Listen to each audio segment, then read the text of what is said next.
play an important role in economic development of nations. So first point is related to the industrial sector, improvement in productivity. In industries, work is assigned among the laborers according to their efficiency, which improve the productivity. तो जितनी ज़्यादा efficiency होगी workers की, उतनी ज़्यादा productivity organization की बढ़ेगी. So scientific selections of workers and this method improve the productivity. तो इसी के लिए जब भी हम वर्कर्स को हायर करते हैं तो साइंटिफिकली सिलेक्शन मेथड यूज करना चाहिए ताकि उनकी ओवरऑल एफिशिएंसी इम्प्रूव रहे और उसका एक पॉजिटिव इफेक्ट प्रोडक्टिविटी पे पड़े. ठीक है. Large scale industries use capital that help to bring technological advancement which raise productivity and reduce cost per head and consumers also get benefited at they get commodities at a lower price. ठीक है. और जितना ज्यादा mass production होगा उतनी ही per unit cost कम हो जाएगी और उसका एक इफेक्ट हमारे ऑर्गेनाइजेशन पे पड़ेगा. ठीक है. सेकंड जो इम्पोर्टेंस है इंडस्ट्रियल सेक्टर का वो है import substitutions helping the nations to become self reliant.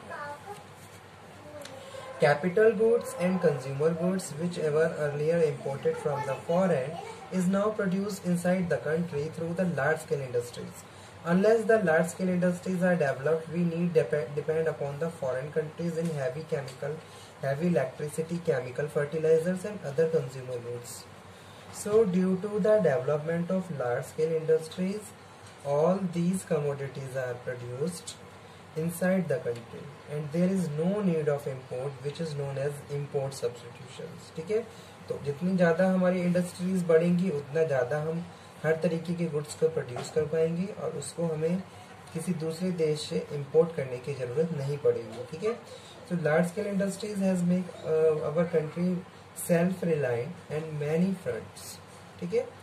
Third जो इम्पोर्टेंस है इंडस्ट्रियल सेक्टर का वो है export promotion. The pattern of export has been changed with the help of large-scale industries. In the old days, export from the country was totally dependent on output of primary sector such as tea, jute, its products, spice and cotton cloths in the foreign countries. But in the recent times, due to the development of large-scale industries, we are now to able export engineering products, heavy electric products. तो इस तरीके के product भी हम export कर पा रहे हैं अपनी कंट्री से दूसरी कंट्रीज में एंड अदर इंडस्ट्रियल प्रोडक्ट्स. तो it means large scale industries have change the pattern of exports. तो लार्ज स्केल इंडस्ट्रीज ने एक्सपोर्ट के पैटर्न को भी चेंज कर दिया है, increase the quantity of export और ओवरऑल क्वांटिटी ऑफ एक्सपोर्ट भी बढ़ गई है. ठीक है. Increase in the rate of capital formation. Industries need heavy capital investment which in turn result into the fast pace of capital formation. Hello everyone, welcome back on my YouTube channel. Indian economy में आज के lecture में हम लोग discussion करेंगे large scale industry पे.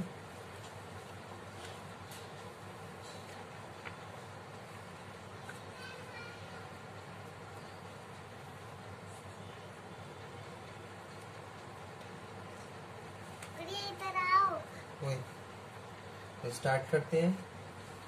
Large scale industries in India, problem and prosperity.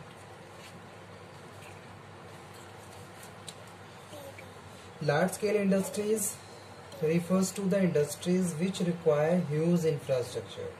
ऐसी industry जिनके लिए ह्यूज इंफ्रास्ट्रक्चर की रिक्वायरमेंट हो, ह्यूमन रिसोर्स और large amount of capital requirement हो, कैपिटल एसेट्स. तो इस तरीके के इंडस्ट्रीज को हम लार्ज स्केल इंडस्ट्रीज बोलते हैं. तो एक टर्नओवर के हिसाब से भी इसको डिफाइन किया गया है कि भाई पर ईयर कितना टर्नओवर होना चाहिए, कितना आप इन्वेस्टमेंट कर रहे हो. So the term large scale industries is a generic term including various type of industries and its purview. ठीक है. All the heavy industries of India जैसे कि आयरन है, स्टील है, टेक्सटाइल है, ऑटोमोबाइल मैन्युफैक्चरिंग इंडस्ट्री है, fall under the large scale industries. So in the recent year, IT and telecom sector boom and the huge amount of revenue generated by these industries make it fall under the category of large scale industry sector. ठीक है. तो IT ने और telecom area की वजह से ये in industry में और ज़्यादा इम्प्रूवमेंट्स हुआ है, इनकी डेवलपमेंट हुआ है, जिससे हमारी जो कंट्री की इकोनॉमी है और ज़्यादा इम्प्रूव हो गई है। ठीक है, so these could be manufacturing units और services units which may use both indigenous and the imported technologies. So they cater to both the local and foreign markets, दोनों ही मार्केट को कवर किया हुआ है। ठीक है, तो इस तरीके की इंडस्ट्रीज को हम लार्ज स्केल इंडस्ट्रीज में इंक्लूड करते हैं, जहां heavy amount of capital asset required हो, ह्यूज इंफ्रास्ट्रक्चर और ह्यूज ह्यूमन रिसोर्सेज रिक्वायर्ड हो, स्किल्ड, सेमी स्किल्ड, अनस्किल्ड, हर तरीके की लेबर की रिक्वायरमेंट हो, तो उसको हम लार्ज स्केल इंडस्ट्रीज में इंक्लूड करते हैं। अब क्वेश्चन ये है कि लार्ज स्केल इंडस्ट्री का क्या इम्पैक्ट पड़ता है अगर मैं अपनी ही कंट्री इंडिया की बात करूँ। ठीक है, किस तरीके से लार्ज स्केल इंडस्ट्रीज इकोनॉमी को और ज़्यादा ग्रो और डेवलप करती हैं और जीडीपी और इनकम को बढ़ाने में हेल्प करती हैं। ठीक है, so industrial sector in India play an important role in economic development of nations. So first point is related to the industrial sector, improvement in productivity. In industries, work is assigned among the laborers according to their efficiency, which improve the productivity. तो जितनी ज़्यादा efficiency होगी workers की, उतनी ज़्यादा productivity organization की बढ़ेगी. So scientific selections of workers and this method improve the productivity. तो इसी के लिए जब भी हम वर्कर्स को हायर करते हैं तो साइंटिफिकली सिलेक्शन मेथड यूज करना चाहिए ताकि उनकी ओवरऑल एफिशिएंसी इम्प्रूव रहे और उसका एक पॉजिटिव इफेक्ट प्रोडक्टिविटी पे पड़े। ठीक है, large scale industries use capital that help to bring technological advancement which raise productivity and reduce cost per head and consumers also get benefited at they get commodities at a lower price. ठीक है, और जितना ज़्यादा mass production होगा उतनी ही per unit cost कम हो जाएगी और उसका एक इफेक्ट हमारे ऑर्गेनाइजेशन पे पड़ेगा। ठीक है, सेकंड जो इम्पोर्टेंस है इंडस्ट्रियल सेक्टर का वो है import substitutions helping the nations to become self reliant. Capital goods and consumer goods, whichever earlier imported from the foreign, is now produced inside the country through the large-scale industries. Unless the large-scale industries are developed, we need depend upon the foreign countries in heavy electricity, chemical fertilizers, and other consumer goods. So, due to the development of large-scale industries, all these commodities are produced inside the country and there is no need of import which is known as import substitutions. ठीक है, तो जितनी ज़्यादा हमारी industries बढ़ेंगी उतना ज़्यादा हम हर तरीके के गुड्स को प्रोड्यूस कर पाएंगे और उसको हमें किसी दूसरे देश से इंपोर्ट करने की ज़रूरत नहीं पड़ेगी। ठीक है, so large scale industries has make our country self reliant and many fronts. ठीक है, थर्ड जो इम्पोर्टेंस है इंडस्ट्रियल सेक्टर का वो है export promotion. The pattern of export has been changed with the help of large-scale industries. In the old days, export from the country was totally dependent on output of primary sectors such as tea, jute, its products, spice and cotton cloths in the foreign countries. But in the recent times, due to the development of large-scale industries, we are now to able export engineering products, heavy electric products. तो इस तरीके के product भी हम export कर पा रहे हैं अपनी कंट्री से दूसरी कंट्रीज में एंड अदर इंडस्ट्रियल प्रोडक्ट्स। तो it means large scale industries have change the pattern of exports. तो लार्ज स्केल इंडस्ट्रीज ने एक्सपोर्ट के पैटर्न को भी चेंज कर दिया है, increase the quantity of export और ओवरऑल क्वांटिटी ऑफ एक्सपोर्ट भी बढ़ गई है। ठीक है, increase in the rate of capital formation. Industries need heavy capital investment which in turn result into the fast pace of capital formation.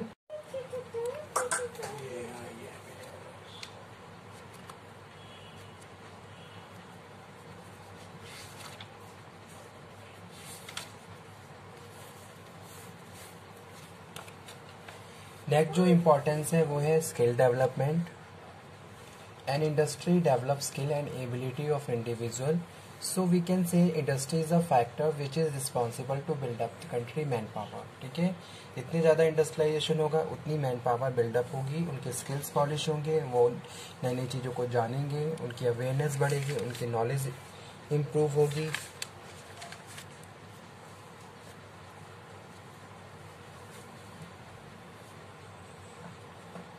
and it make a person specialize in a particular field. Next one है affordable price in the end consumer. Industrialization resulted in the large quantity productions of goods, so the production cost is reduced and the price become affordable. And secondly, the domestic product are of the low cost as compared to the imported ones. ठीक है, जितने ज़्यादा domestic product होंगे उतना ही ज़्यादा उसकी cost कम होगी, rather than हम उसको कहीं से इंपोर्ट कर रहे हैं। और जब भी हम इंपोर्ट करते हैं तो वहाँ पे प्राइजेस बढ़ जाते हैं। ठीक है, और वो प्राइस अल्टीमेटली एंड कंज्यूमर के द्वारा ही पे किए जाते हैं। So earlier computer were imported from the other countries, then the high price were charge from the end consumers, but now when we production started in our country, the price were reduced and the available at much lower price. Promote foreign trade. Industrialization induced the foreign trade within economy, which is not limited to the domestic boundaries only. Industrialization promote import of machineries and raw material from foreign countries. On the other hand, export of finished goods on the others. ठीक है, so industrialization lead to developing foreign trade.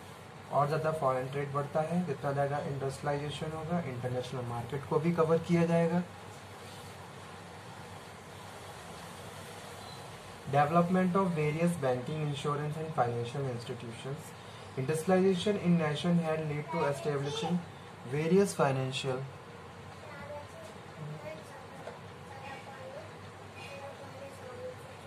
which aim to provide various short term and medium term loan to the individuals. और last जो importance है वो है promoting modernization. Modern tools and technology were exported from foreign countries for the fast pace in development of economy, and with the time these new tools and technologies are being developed in our country. So in this way industrialization lead to the modernization of an economy. ठीक है,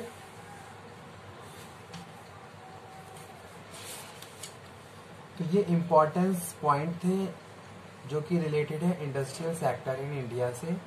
तो आज का session हमने यही discuss किया है large scale industries और किस तरीके से ये एक पॉजिटिव रोल प्ले करती हैं कंट्री की नेशंस के लिए.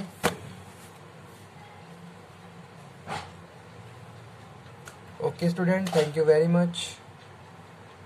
इस टॉपिक को हम यहीं फिनिश करते हैं. नेक्स्ट लेक्चर में इसी टॉपिक को कंटिन्यू करेंगे और दोबारा से डिस्कशन करेंगे इसी के एक नए टॉपिक पे. जब तक आप ये पढ़िए समझिए, कोई डाउट हो तो आप दोबारा से डिस्कशन कर सकते हो. Okay student, thank you very much.